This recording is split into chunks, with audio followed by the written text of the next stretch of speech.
Hey yo yo yo, salut les turfeuses, salut les turfeurs, bienvenue pour un nouveau pronostic de Benoît Requin. Ok, place au pronostic du quintet du vendredi 2 février, direction Paris-Vincennes pour le prix André-Louis Dreux, 3 attelés, 2850 mètres, 16 partants, réunion 1, course 7, indice de confiance 2 sur 5. Alors cette vidéo, je la tourne avant l'arrivée du quintet de ce jeudi et je reviendrai dessus demain. Ok, c'est parti, on commence le pronostic et on commence avec le numéro 1, Cinderella Jet, et on écoute l'entraîneur Vitale Ciotola. Cinderella Jet ne s'est pas mal comportée pour sa rentrée, mais a encore besoin de courir. Bon, elle peut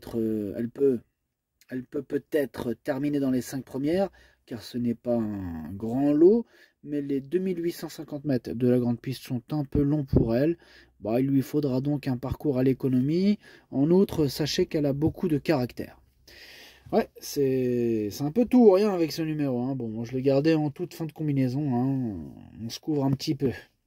On passe au numéro 2, Iris Farceuse, et on écoute Vincent Vielle. Iris Farceuse a bien couru en dernier lieu. Bon, je pense qu'elle manquait un peu d'un vrai parcours. Elle n'avait pas couru depuis plus d'un mois. Comme elle ne démarre pas vite, elle est obligée de subir. Bon, il y a la présence des Européens, mais logiquement, c'est un engagement dans ses cordes.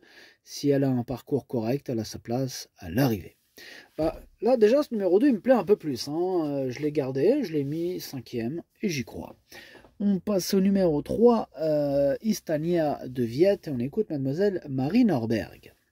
La dernière fois, lors de ses débuts aux montées, Istania de Viette était un peu juste dans le dernier tournant. Elle avait fait l'effort et sa partenaire avait un peu de mal à la tenir. Elle était pas mal fatiguée, mais voilà. Si elle a bien récupéré, c'est vrai qu'elle court à seulement 3 jours. Et si tout se passe bien, je pense qu'elle peut finir dans la bonne combinaison. Bon, faut pas mal de conditions requises. Il faut aussi qu'elle ait récupéré, comme on l'a dit. Comme elle l'a dit, pardon, mademoiselle Marie Norberg. Voilà, bref, moi ce numéro 3, c'est un regret. C'est mon deuxième cheval de complément en cas de non partant. Attention, ce quintet est plutôt ouvert. Pas facile à déchiffrer. On passe au numéro 4, Idée Noire, et on écoute Jo Corbani. Idée Noire, elle reste sur une très facile victoire sur la petite piste. La grande piste ne la dérangera pas. Elle est très bien et mieux cachée. Avec un bon parcours, elle a sa place dans les 3 premières. Alors, ce numéro 4, sachez que c'est lui mon gros regret et c'est lui mon cheval de complément en cas de non partant. Donc attention, possible cassage en vue. On enchaîne avec le numéro 5, Inky Perrine, et on écoute Jean-François Marie. Inky Perrine a gagné 2 courses à l'attelage cet hiver, dont la dernière, il y a un peu plus de 15 jours. On monte forcément de catégorie et cela s'annonce un peu plus difficile. Néanmoins, elle est restée en bonne forme et a les moyens de participer à l'arrivée à nouveau face au seul jument. Elle peut juste sauter une maille. Ouais, en tout cas, ce numéro 5, moi j'y crois beaucoup. Il fait partie de mes préférés. Je l'ai mis très haut, je l'ai mis 2e. On passe au numéro 6, Seventh Even, et on écoute Christopher Eriksson. Seventh Even est parti au galop pour ses premiers pas en France. Je n'ai pas pu la juger. À l'entraînement, elle paraît très bien. J'ai besoin de la voir faire le parcours en entier pour la juger à ce niveau. Cela dit, elle a toujours montré de bonnes valeurs depuis sa jeunesse en Scandinavie. Elle est dure et les 2850 mètres vont lui convenir. Ouais, ce numéro 6, du coup, moi je l'ai pas retenu, voilà, et il a fallu faire un choix, j'en ai préféré d'autres, mais c'est quand même il y a un petit point d'interrogation, un petit doute, si elle s'adapte, attention quand même, mais bon, voilà, j'ai fait un choix, on doit tous faire un choix. On passe au numéro 7, Global Collection, on écoute Frédéric Wallin. Tous les chevaux de l'écurie ont eu des problèmes. Il faut voir où on en est. C'est normalement une jument dure à l'effort, avec une bonne vitesse et du courage. Global Collection va beaucoup aimer Vincennes. Si tout va bien, elle devrait bien faire. Elle devrait bien faire, nous dit Frédéric Wallin. Je l'ai gardé en bout de combinaison.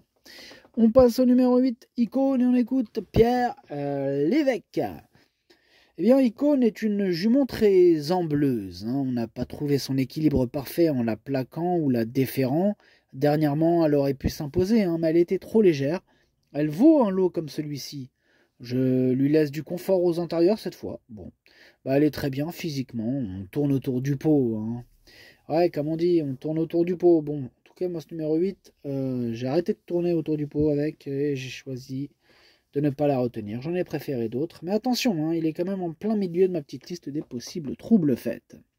On enchaîne avec le numéro 9, Ixora, et on écoute Pierre-Yves Verva.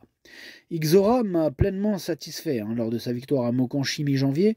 Elle a gagné avec la manière. Précédemment à Vincennes, elle courait très bien à ce niveau déjà. Elle est dans sa catégorie et prête à confirmer ses récentes bonnes prestations. Les 2850 mètres de la grande piste vont lui convenir. Je serais déçu de ne pas être parmi les 5 premières. Eh bien, ce numéro 9 me plaît beaucoup, j'y crois. Je l'ai mis 4e.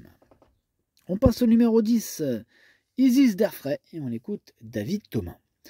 Isis d'Airfray a bien gagné à Graignes alors qu'elle rendait la distance. Et précédemment à Vincennes, sur les 2100 mètres, elle s'est retrouvée trop loin dans le parcours pour jouer un premier rôle. Bon, elle n'est pas usée par son hiver et va se présenter en bonne forme pour cet engagement favorable.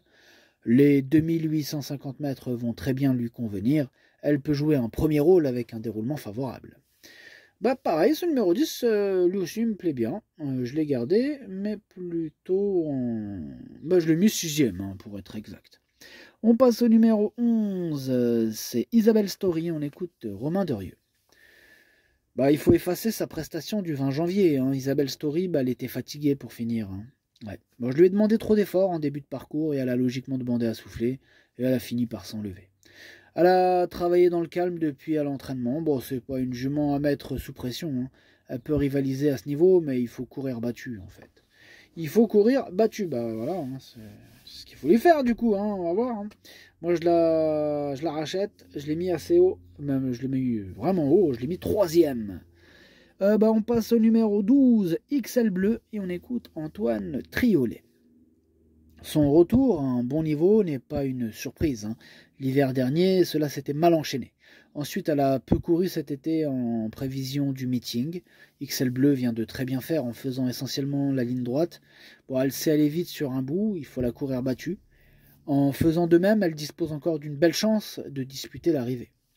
Ouais, je confirme Antoine, hein, c'est tout simplement mon préféré ce numéro 12, et je l'ai bien sûr installé en tête. On passe au numéro 13, c'est Eden Fortune et on écoute Franck Nivard.